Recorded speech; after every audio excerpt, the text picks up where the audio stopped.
So a big shout out to NIS America for sending this game over to us and giving us the opportunity to play this game early so we can bring a review to you. Now, I'm saying we and using the pronouns us.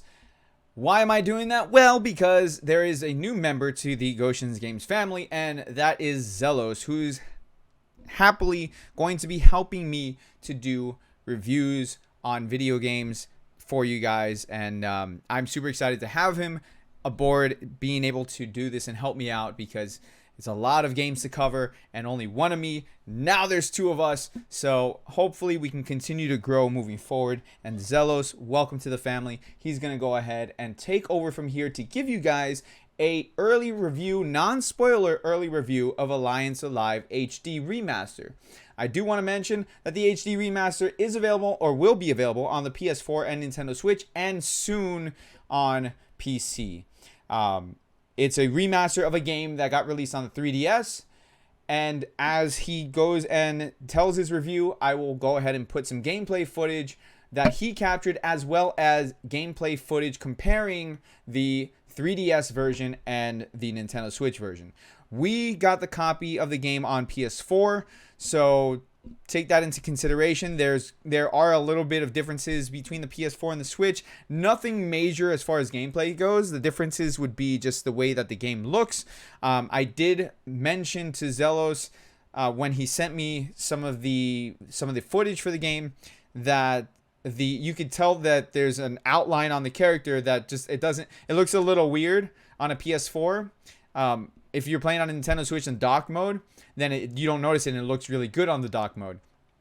And the only reason why I noticed it is because of a game like, for example, Fire Emblem Three Houses, where if you play it on dock mode, you see the outline and it doesn't look good. But if you play it on handheld mode, it looks really good. And I meant to say handheld mode, not dock mode, where it looks better.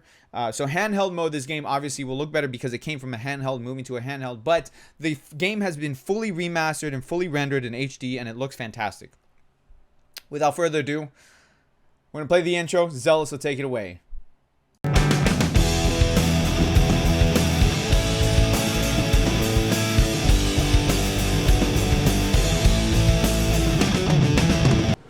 Hello everybody, this is Xellos with a spoiler-free review of the Alliance Alive HD Remastered on Nintendo Switch and PlayStation 4, out October 8th. The Alliance Alive HD Remaster is a remaster of the original 2018 3DS version. NIS America has brought this fantastic JRPG to life in high fidelity on PS4, Switch, and in the future, PC. The plot of Alliance Alive takes place 1,000 years after the Great War between the Daemons and the humans, which saw humanity decimated and then sealed by the Great Barrier, separating the world into different regions and cutting humanity off from one another by the Dark Current.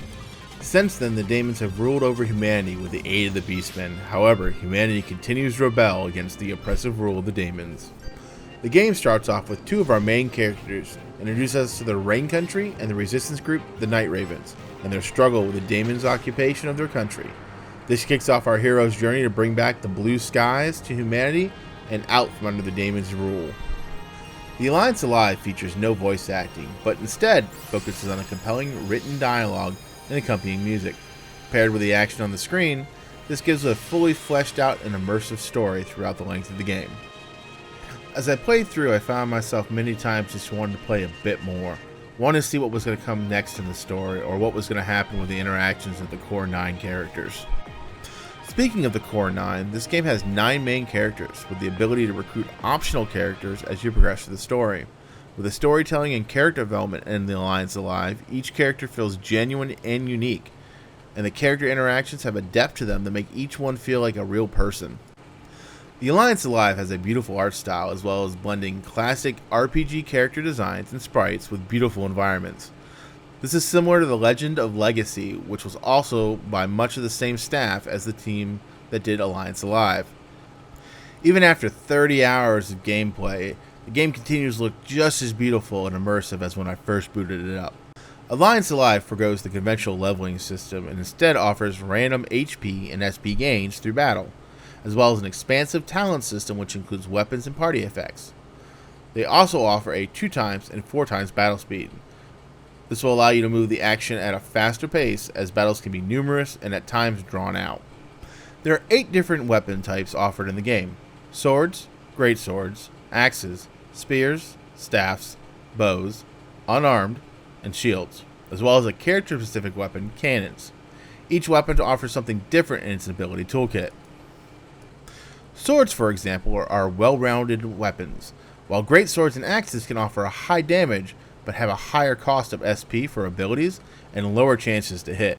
You also have access to spells and sigils, which will allow you to buff or heal you or your allies, as well as damage or debuff your enemies. Hey, really quick, Gotian here. While I was editing this, I noticed that Xellos didn't. He omitted something that I think he probably should have mentioned, just because it was funny when we were talking about it.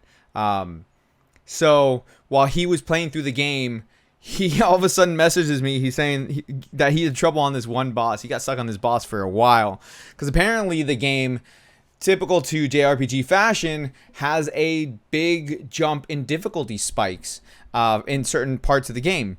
So if you guys have ever played a JRPG before, then you would be familiar with this, because it's something that happens a lot, especially in like Tales of series. You have it happen in the Persona series, and more specifically for me, it's happened in the Trails of Cold Steel series. So yeah, if you're playing through this game, I know it's not a walkthrough, but I figured that this would be something to mention. Don't forget to grind, because there will come to points in this game where you will regret not grinding.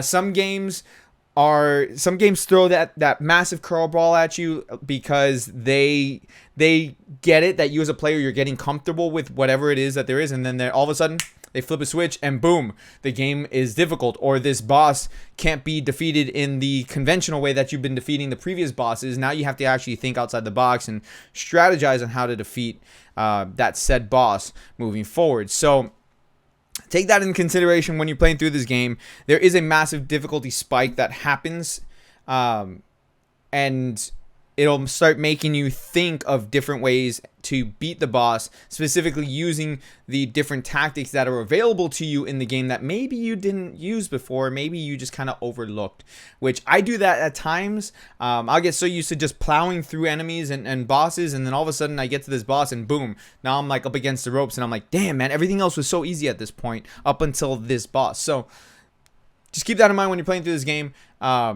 That same thing happened in the 3DS version. That's not something that was like specific to the remaster. That was how the 3DS version was, as this game is a true remaster. Like, they kept everything, all the core elements, they kept the same in the game. They updated the graphics, they updated the UI, making it a little bit more friendly to use as opposed to the 3DS, because you're using 2 screens.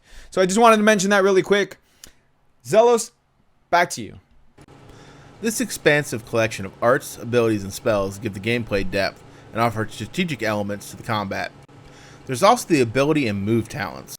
These talents provide several different buffs or advantages, such as increasing your growth rate for HP and SP, as well as the SP regained during each turn phase of battle.